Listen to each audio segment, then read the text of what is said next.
नसीहत कीजिए कि मोमिनीन को नसीहत करना फायदा पहुंचाता है। तो चूंकि मेरा मुस्तकिल एक मौजू ये है कि मैं आपको नसीहत करूं, मैंने मुआशरे के अंदर गौर किया तो मैं इस नतीजे पर पहुंचा कि आज कौम मुस्लिम के अंदर जो खराबियां सामने आ रही हैं, कौम मुस्लिम के अंदर जो बुराइयां नजर आ रही हैं, वो 3 तरीके की है। सबसे पहली चीज हमारी मस्जिद वीरान,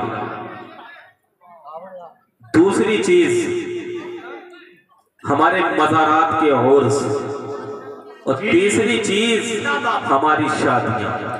क्या बात, बहुत अच्छा।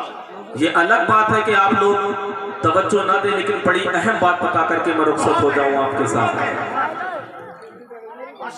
सबसे पहले मैंने आपके सामने बताया कि हमारी मस्जिद वीरान। आज अगर दुनिया के अंदर हम गौर करें तो नमाज से लेकर रोजे और फातिहा तक हर चीज का सारा दारो मदार अवाम ने उलमा के सर पे रख दिया, और क्या कहकर के छूट गए, ये नमाज पढ़ना तो उलमा का काम है, ये रोजे फातिहा करना तो उलमा का काम है, ये मस्जिद और मदरसा करना उलमा का काम है।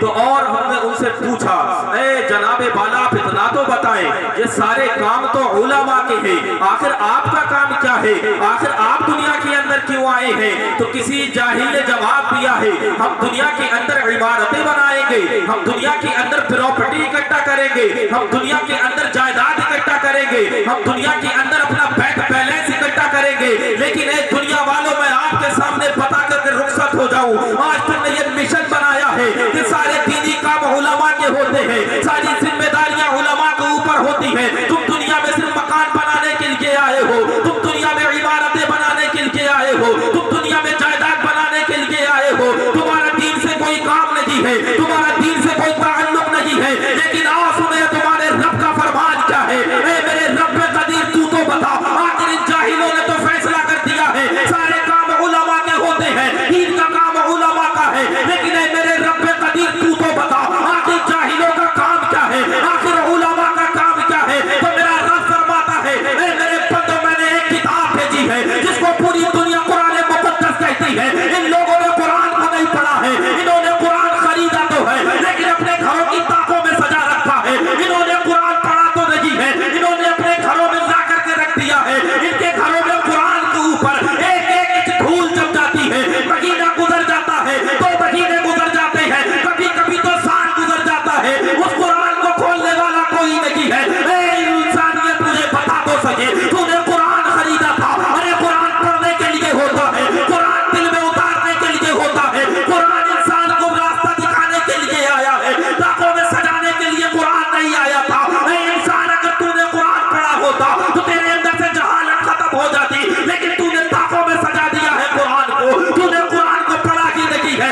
आखिर कुरान को भेजा क्यों गया था? कुरान इसलिए भेजा गया था ताकि भटके हुए इंसानों को रास्ता मिल जाए, कुरान इसलिए भेजा गया था ताकि इंसानियत को इंसानियत का एहसास मिल जाए, कुरान इसलिए भेजा गया था ताकि भटके हुओं को रास्ता मिल जाए, कुरान इसलिए भेजा गया था ताकि घाटियों में उजाला हो जाए, कुरान इसलिए भेजा गया था तारीकियों में उजाला हो जाए, कुरान इसलिए भेजा गया था शराबियों को नमाजी बना दिया जाए, कुरान इसलिए भेजा गया था ताकि उससे इंसान रहनुमाई हासिल कर सके। लेकिन इंसान तूने क्या किया है? कुरान को ताकों में सजा रखा है, तूने कुरान को अपने घर की ज़ीनत बना दिया है। लेकिन होना यह चाहिए था, जब कुरान को तूने खरीदा था, उसको अगर पढ़ना नहीं आता है कम से कम उठा करके सीने से लगा लेता, अगर कुरान पढ़ना नहीं आता है उसको अपने माथे से लगा लेता, अगर कुरान पढ़ना नहीं आता है कम से कम उसका दीदार कर लेता, क्योंकि कुरान सजाने का नहीं होता है, कुरान सीनों में उतारने का होता है।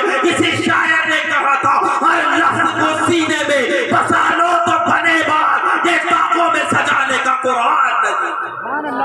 नारे तकबीर, नारे रिसालत, फैज़ाने गौसे आज़म, मसलके आला हज़रत, अज़मते कुरान। बहुत अच्छा। लेकिन हमने हजरत कुरान को अपनी ताकों की जीनत बना दिया। हम पूछे हैं कुरान, तू तो बता इंसानों को किस लिए अल्लाह पाक ने बनाया है? तो इंसानों के लिए कुरान रहनुमाई करता हुआ नजर आता है। खोलो कुरान पाक, अल्लाह पाक इरशाद फरमाता है, हुवल्लज़ी खलक़ लकुम मा फिल अर्दी जमीआ। अल्लाह की जात वही है जिसने सारी कायनात को तुम्हारे लिए पैदा किया है। अब यहाँ पर थोड़ी इल्मी बात है नाज़िर भाई। अल्लाह पाक ने फरमाया हुवल्लज़ी खलक़ लकुम, लकुम के अंदर जो लाम है, ये लाम इंतिफा के लिए है। मुल्ला जीवन ने अपनी तफसीर के अंदर लिखा कि लाम इंतिफा के लिए है, और इंतिफा का मतलब यह होता है कि अल्लाह पाक ने दुनिया के अंदर जितनी चीजें पैदा की है वो इंसान के फायदे के लिए बनाई है। यानी कि चांद बनाया है वो इंसान के फायदे के लिए बनाया है, सूरज बनाया है इंसान के फायदे के लिए बनाया है, आसमान से बारिश नाज़िल की है इंसान के फायदे के लिए बनाई है। सारी कायनात को अल्लाह रब्बुल इज्जत ने इंसान के फायदे के लिए बनाया है। आप पूछना चाहेंगे, ए रब्बे कदीर ये तो बता, सारी कायनात को इंसान के लिए बनाया है, इंसान को किस लिए बनाया है? कुरान रहनुमाई करता है, वमा खलक़तुल जिन्ना वल इंसा इल्ला लियअबुदून। मेरा रब इरशाद फरमाता है सारी कायनात को इंसान के लिए बनाया, लेकिन मैंने इंसान को अपनी इबादत के लिए पैदा किया। बेशक बेशक, सुभान अल्लाह सुभान अल्लाह। बात जहन में तो उतर रही है ना। अल्लाह पाक ने सारी कायनात को इंसान के लिए बनाया है, बहुत अच्छी बात, बहुत। लेकिन इंसान को अल्लाह पाक ने अपनी इबादत के लिए बनाया। लेकिन आज देखा जाए तो सारी चीजें अल्लाह ताला ने इंसान के लिए बनाई, हर चीज अपना काम कर रही है। सूरज को बनाया था वो भी रोशनी दे रहा है, चांद को बनाया था वो भी रोशनी दे रहा है, आसमान से बारिश नाज़िल की वो भी पूरा फायदा दे रही है। लेकिन ऐ इंसान इतना तो बता, तुझे अल्लाह पाक ने अपनी इबादत के लिए बनाया था, आखिर तूने उसकी इबादत का हक अदा किया कि नहीं किया? अभी ईशा की नमाज पढ़ी तो सिर्फ 2 सफ़े या 1.5 सफ़े। मुझे बताओ, एक लाख अपने जलसों पे खर्च कर देते हो, कई लाख अपनी शादियों पे खर्च कर देते हो, पूरी प्रॉपर्टी अपनी न जाने कितने फजूल कामों में खर्च कर देते हो। लेकिन दुनिया वालों ये तो बताओ, तुमने दुनिया की कामयाबियां हासिल कर ली, तुमने दुनिया के अंदर आने के बाद नाम पैदा कर लिए, तुमने दुनिया में आने के बाद अपनी इज्जतें बना ली, तुमने दुनिया में आने के बाद अपने नाम पैदा कर लिए। लेकिन इतना तो बता, जब कयामत के दिन रब के सामने हाजिर हो गए तो आखिर कौन सा चेहरा रब की बारगाह में लेकर के जाओगे? उस रब ने पूछ लिया, मेरे बंदे ये तो बता, मैंने तुझे अपनी इबादत के लिए बनाया था, तुझे दुनिया वालों ने जब जब याद किया है, तुम अपनी शादियों को देख लो, जब तुम शादियों के पैगाम दूसरों के घर भेजते हो, इंसान अपना वक्त भी निकाल लेता है, अपना टाइम भी निकाल लेता है, अपना सब कुछ छोड़ करके तुम्हारे यहाँ शादियों में आ जाता है। लेकिन कल भरोसे कयामत मेरे रब ने तुमसे पूछ लिया, मेरे बंदे ये तो बता, जब दुनिया वालों ने तुझे अपने यहाँ बुलाया था तो तू उसके यहाँ पहुंच गया था, लेकिन मस्जिद से हमने तुझे फजर में बुलाया था, बता तू आया क्यों नहीं था? हमने तुझे सुहर में बुलाया था, तू आया क्यों नहीं था? हमने तुझे असर में बुलाया था, तू आया क्यों नहीं था? हमने तुझे मगरिब में बुलाया था, तू आया क्यों नहीं था? हमने तुझे इशा में बुलाया था, तू आया क्यों नहीं था? मेरे बंदे ये तो बता, ये दुनिया वाले तेरे लिए ज्यादा अफजल है या तेरा रब ज्यादा अफजल है? बता। अल्लाह पाक ने अगर भरोसे कयामत ये सवाल कर लिया, मेरे बंदे बता, दुनिया वालों ने जब जब बुलाया तुम हाजिर हो गए, मैंने तुम्हें फजर में बुलाया, मगरिब इशा में बुलाया, नहीं आए, बताओ दुनिया वाले तुम्हारे लिए ज्यादा थे कि तुम्हारा रब तुम्हारे लिए ज्यादा था? क्या जवाब दोगे? मुझे दे दो जवाब, मैं समझ जाऊंगा तुम अल्लाह को भी जवाब दे दोगे। तुम्हारे पास ना तो दुनिया में कोई जवाब है और ना तो कोई आखिरत में जवाब है। इसलिए गनीमत है मियाँ, अभी अल्लाह ने जिंदगी दी है, उसकी बारगाह में जाकर के सजदे में गिर जाओ, कहीं ऐसा ना हो। हमने बहुत सारे लोगों से कहा कि जनाब बालक नमाज पढ़ लिया करो, तो किसी ने जवाब दिया कि जुमे से पढ़ लेंगे, किसी ने कहा कि हम रमजान से शुरू कर देंगे, किसी ने कहा कि 8 दिन के बाद शुरू कर देंगे। लेकिन जनाबे वाला सुनो सुनो, हमसे ने कहा था कि जुमे से शुरू कर देंगे, जुमा तो आया है लेकिन उसने जुमा नहीं देखा है। किसी ने कहा था कि हम रमजान से नमाज शुरू कर देंगे, लेकिन जनाबे वाला रमजान तो आए हैं, उसको रमजान नहीं मिले हैं। किसी ने कहा था 8 दिन के बाद नमाज शुरू।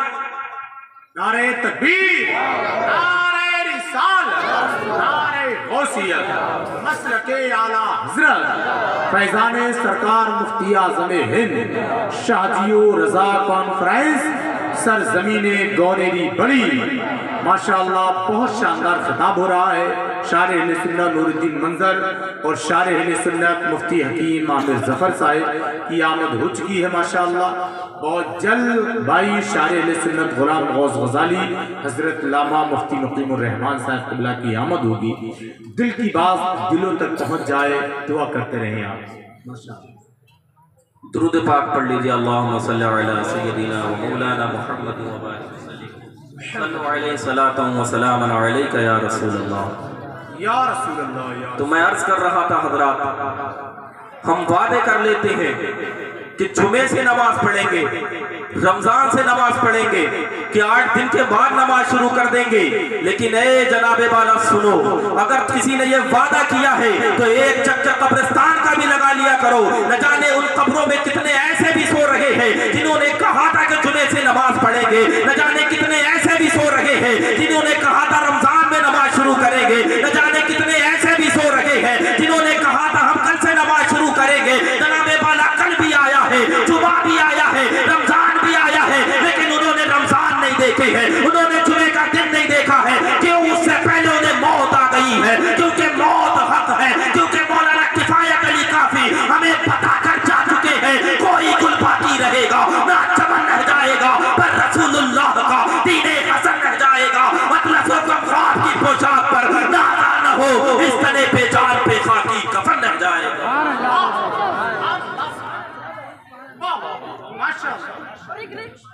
तो अज़ीज़ाने गिरामी वक़ार आपसे कहना यही है, नमाजों की पाबंदी करो। अल्लाह पाक ने सिर्फ अपनी इबादत के लिए बनाया है। बस आखिरी बात कह के रुखसत हो जाऊं नाज़िर भाई। बहुत अच्छा माशाअल्लाह। मैंने दूसरी चीज बताई थी कि हालांकि मौसू बहुत तवील था, लेकिन मुआशरे में फैलती हुई जो बुराइयां हैं उनमें सबसे पहली चीज मैंने बताई थी कि हमारी मस्जिदें वीरान। दूसरी चीज मैंने बताई थी कि हमारी यहाँ शादियां में बड़ा मामला खराब होता चला जा रहा है। बहुत मामला खराब है शादियों में। शादी खाना आबादी नहीं बल्कि आज दुनिया वालों ने बर्बादी कर दिया है। रिश्ता लगने से लेकर के रुखसती तक न जाने कौन कौन सी वो खुराफातों ने जन्म ले लिया, जिनको आज बंद करना बड़ा मुश्किल हो चुका है। बहुत मुश्किल हो गया है उन सारी रस्मों को खत्म करना। आज हमने क्या किया, हमारे यहाँ सबसे पहले रिश्ते लगाए जाते हैं। रिश्ते तो शादी को इतना भारी बना दिया गया, हालांकि अल्लाह के रसूल सल्लल्लाहु ताला अलैहि वसल्लम ने इरशाद फरमाया था, अअलिनु हाज़ा निकाह, इस निकाह का तुम ऐलान करो, वजअलूहु फिल मसाजिद, और तुम इन निकाहों को मस्जिदों में किया करो। लेकिन आज हमने इस निकाह, इतनी सुन्नत जो अजीम सुन्नत है, हमने उसको बिल्कुल मजाक बना करके रख दिया। शादियां क्या होती हैं? शादियां आज हमारे यहाँ सबसे पहले रिश्ते ढूंढे जाते हैं। रिश्ते तो सबसे पहले मशवरे क्या किए जाते हैं हजरत? अगर लड़का ढूंढा जाएगा तो कहते हैं कि देख लेना बैंक बैलेंस है, प्रॉपर्टी है, जायदाद है, बिजनेस है कि नहीं है। फिर उधर से हजरत ये लड़के वाले भी कम नहीं होते हैं, बेटी वाले के यहाँ भी यही सवाल कि लड़की के बाप का बिजनेस क्या है, लड़की के भाई का बिजनेस क्या है, लड़की के यहाँ आखिर क्या क्या चल रहा है। तो जनाबे वाला हमने रिश्ते ढूंढे, तो हमने प्रॉपर्टी देख करके रिश्ते ढूंढे, हमने जायदाद और बैंक बैलेंस देख करके रिश्ते ढूंढे। हालांकि हमें सोचना चाहिए था, हमने जिस चीज को अहमियत दी है वो ना तो बैंक बैलेंस है, ना जायदाद है, ना प्रॉपर्टी है। ये जायदाद और बैंक बैलेंस कुछ भी नहीं है। हालांकि हमें होना ये चाहिए था। अगर हम किसी का रिश्ता ढूंढने के लिए जाते, सबसे पहले अगर हमें लड़का देखना चाहिए था, उसकी प्रॉपर्टी पे नजर ना जाती, उसके खानदान पे नजर ना जाती, उसके बैंक बैलेंस पे नजर ना जाती। सबसे पहले हमें ये देखना चाहिए था आखिर लड़का पांचों टाइम का नमाजी है कि नहीं है, लड़का शराबी है कि जुआरी है, लड़का नमाज की पाबंदी करता है या नहीं करता है, आखिर लड़का दीनदारी रखता है या नहीं रखता है। लेकिन जनाबे वाला हमने ये भी नहीं किया है। हमने जब दूसरी जगह जाकर के लड़की को देखा है, उसके अंदर भी यही सारी चीजें देखी है और फिर इसी तरीके से शादियां हो जाती है और शादी हुए में 2 महीने नहीं गुजरते हैं, 4 महीने नहीं गुजरते हैं और घर के अंदर फसाद शुरू हो जाता है। आखिर फसाद क्यों हो रहा है? हमने इसकी वजह नहीं तलाशी है। उसकी वजह यही है, जब हमने रिश्ते किए थे तो हमने दीनदारी को नहीं देखा था, हमने किसी चीज को तरजीह नहीं दी थी। हमने अगर देखा था बैंक बैलेंस देखा था, हमने प्रॉपर्टी देखी थी, हमने जायदाद देखी थी। कसम खुदा की अगर हमने दीनदारी देखी होती, अगर हमने अल्लाह के रसूल का दीन देखा होता, अगर हमने शरीयत मुस्तफा को सामने रखा होता, ना तो कोई घर बिगड़ता नजर आता, ना तो तलाक का कोई मसला सामने नजर आता, ना तो कोई किसी का घर बिगाड़ता हुआ नजर आता। आखिर ये बर्बादियां क्यों आ रही है? उसकी वजह यही है, हमने कुरान को छोड़ दिया है, हमने रसूल की हदीस को छोड़ दिया है। इसलिए आज जमाने ने ये जमाना दिखाया है। इसीलिए हम कहते हैं दुनिया वालों, जब निकाह करने के लिए जाया करो तो सबसे पहले शरीयत मुस्तफा सामने रखो, देख लिया करो लड़का नमाजी है कि नहीं है, लड़का पाबंदी करता है या नहीं करता है। उसके बाद तुम निकाह किया करो। जब तुम इस तरीके से निकाह करोगे तो कसम रब्बे काबा की तुम्हारे घर भी आबाद हो जाएंगे, तुम्हारी दुनिया भी आबाद हो जाएगी, तुम्हारी आखिरत भी आबाद हो जाएगी। सुभान अल्लाह। लेकिन आज हमने क्या किया? अल्लाह की पनाह, बड़ा जुल्म किया हमने, बहुत जुल्म किया। फिर उसके बाद एक लानत आती है जहेज की। जहेज भी बड़ा आम होता चला गया और इसकी सबसे बड़ी वजह ये अमीर लोग होते हैं जिन्होंने गरीबों का कभी ख्याल ना किया। जब अपनी बेटी को जहेज देते हैं, जहेज, तो पहले तो उसको सजाया जाएगा, फिर मोहल्ले में ढिढोरा पीटा जाता है कि हजरत आ जाओ, बेटी का जहेज आ रहा है, देखने के लिए चले आओ। अब जहेज देखने के लिए जहां सारी मोहल्ले की औरतें जाती हैं, वहीं पर किसी गरीब की बेटी भी जाती है, वहीं किसी गरीब की बहन भी जाती है। जब उस जहेज को देखती है तो उसके दिल पे चोट लगती है और अपने घर आने के बाद कहती है, ऐ अब्बा जान सुनो सुनो, आज फुला अमीर की बेटी की शादी थी, मैंने देखा था उसके बाप ने बड़ा माल दिया है, उसके बाप ने बड़ी जायदाद दी है, उसके बाप ने बड़े कीमती असासे दिए हैं। जब एक बाप गरीब ये सुनता है, उसके दिल में मचल जाता है और उसके दिल टूट जाता है और यही सोचता है, काश मेरे रब ने मुझे दौलत दी होती, काश मेरे रब ने मुझे इतना सरमाया दिया होता, तो आज अपनी बेटी को भी मैं यही सरमाया दे देता, आज मैं अपनी बेटी को भी यही सब कुछ दे देता। इसकी वजह क्या होती है? एक लंबे रिश्ते का मामला चलता रहता है और फिर एक वक्त वो आता है, लोग सिर्फ अमीरों की लड़कियां देखते हैं, गरीबों के यहाँ पर रिश्ते नहीं आया करते हैं। उनकी बेटियां बूढ़ी हो गई है, उनकी बेटियों के बाल सफेद हो चुके हैं, उनकी बेटियों की जवानी में बुढ़ापा आ चुका है। इसी वजह से न जाने कितनी बेटियों ने खुदकुशी कर ली, न जाने कितनी बेटियों ने जहर खा लिया है, न जाने कितनी बेटियां मौत के घाट उतर चुकी है। आखिर इसकी वजह क्या है? उसकी वजह वही अमीर लोगों का जहेज है। अगर तुमने ये जहेज ना दिखाया होता तो किसी गरीब का घर भी बच जाता, किसी गरीब के अरमान भी बच जाते। तो तुम ये मत सोचना तुमसे बरोज़े महशर हिसाब न लिया जाएगा, अल्लाह पाक तुमसे इन सारी चीजों का हिसाब लेगा। इसलिए मैं कहता हूँ, न समझोगे तो मिट जाओगे ऐ सुन्नी मुसलमानों, तुम्हारी दास्तां तक न होगी दास्तानों में, बेशक दास्तां तक न होगी दास्तानों में, बेशक। अजीजाने गिरामी वकार, इसलिए अपनी शादियां दुरुस्त करो, अपने माहौल दुरुस्त करो और अपनी मस्जिदें आबाद करो। यही मेरी तरफ से आप लोगों के लिए पैगाम था। परवरदिगार आलम की बारगाह में दुआ करूंगा कि रब्बे कदीर मेरे कहने में और मेरे पढ़ने में जो गलतियां हुई हो उसको मुआफ़ फरमाए और हम सबको इस पर अमल करने की तौफीक अता फरमाए। वमा अलैना इल्लल बलाग। अस्सलामु अलैकुम।